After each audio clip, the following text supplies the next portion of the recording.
കമൻ്റായിട്ട് വന്നൊരു ക്വസ്റ്റ്യനാണ് സാർ, ഈ കമൻ്റ് ഒന്ന് അഡ്രസ്സ് ചെയ്യണം. 2 വർഷം മുന്നേ കാലിക്കറ്റ് എയർപോർട്ടിലെ 10 ഓഫീസറിനെ ഡിസ്മിസ് ചെയ്തു. മെയിൻസ് എക്സാം എഴുതാൻ പോയപ്പോൾ ഹിന്ദിക്കാരൻ GST പറഞ്ഞാണ് എയർപോർട്ടിലെ ജോബ് റിസ്ക്കാണ്, ജോബ് സെക്യൂരിറ്റി ഇല്ലാന്ന്. അപ്പോൾ മെയിനായിട്ടൊരു കാര്യം പറയാം, ഈ ഒരു കാലിക്കറ്റ് എയർപോർട്ടിലെ ജോലി എന്ന് പറഞ്ഞാൽ സെൻസിറ്റീവ് ആണ്. പക്ഷേ ഈ 10 പേരെ ചുമ്മാതെ വെറുതെ പിരിച്ചുവിടുന്നതല്ല.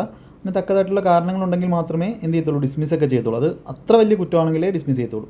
അതും 1 വാണിംഗ് 2 വാണിംഗ് കുറച്ച് വാണിംഗ് ഒക്കെ ചെയ്ത് കഴിഞ്ഞിട്ടേ എന്ത് ചെയ്യത്തുള്ളൂ, അങ്ങനെ സംഭവിക്കത്തുള്ളൂ. അതും ഈ കാലിക്കറ്റ് എയർപോർട്ടിലാകുമ്പോൾ ഇത് മെയിനായിട്ട് GST ഓഫീസേഴ്സ് ആയിരുന്നു. അപ്പോൾ അവർ ഇതിന് വേണ്ടി പോകുന്നതാണ്, ഡെപ്യൂട്ടേഷന് വേണ്ടി പോകുന്നതാണ്. അപ്പോൾ അതായത് 1 വർഷത്തേക്കൊക്കെ പോകുന്നതാണ്. സ്ഥിരമായിട്ട് എയർപോർട്ടിലായിരിക്കത്തില്ല അവരുടെ ജോലി. അപ്പോൾ അവർ ഒരുപാട് ജോലി വേറെ ചെയ്തിട്ടുള്ളവർ കാണും. അപ്പോൾ അങ്ങനെ പുതിയൊരു സ്ഥലത്തോട്ട് പോകുമ്പോൾ ഇവരെ നോക്കി കണ്ട് നിൽക്കാത്തതുകൊണ്ടുള്ളൊരു പ്രശ്നങ്ങൾ കൊണ്ടാണ് അങ്ങനെ സംഭവിക്കുന്നത്. അല്ലാതെ ഈ ഒരു ജോലിയിൽ നമ്മൾ സ്ഥിരമായി കഴിഞ്ഞാൽ, പ്രൊബേഷൻ കഴിഞ്ഞ് കഴിഞ്ഞാൽ അങ്ങനെ ഡിസ്മിസ്സൊക്കെ ചെയ്യാന്ന് പറഞ്ഞാൽ വളരെ റെയറസ്റ്റ് ഓഫ് ദി റെയറാണ്. അപ്പോൾ അങ്ങനെ എയർപോർട്ടിലെ ജോബ് റിസ്ക് ആണെന്ന് നമുക്ക് പറയാൻ പറ്റില്ല. അത് ചെയ്യുന്ന ആൾക്കാരെ ഡിപ്പെൻഡ് ചെയ്തിരിക്കും. നമ്മൾ അപ്പോഴും ഡിപ്പാർട്ട്മെൻറ്റിലെ സ്റ്റാഫ് തന്നെയാണ്. അപ്പോൾ എയർപോർട്ടിലേക്ക് മാത്രമായിട്ടൊരു പോസ്റ്റിങ്ങും ഇല്ല, ഞാൻ ഈ വീഡിയോയിൽ പറഞ്ഞിട്ടുണ്ട്. അപ്പോൾ അങ്ങനെയൊന്നുമില്ല. ഗവൺമെൻറ് ഇതിൻ്റെ അത്രയും സെക്യൂരിറ്റി ഉള്ള ജോബ് വേറെ നിങ്ങൾക്ക് കിട്ടാനില്ല. അപ്പോൾ അതുകൊണ്ട് അങ്ങനെയൊന്നും പേടിക്കേണ്ട ആവശ്യമില്ല. നിങ്ങൾ അതൊന്നും ഓർത്ത് ടെൻഷൻ അടിക്കേണ്ട ആവശ്യമില്ല.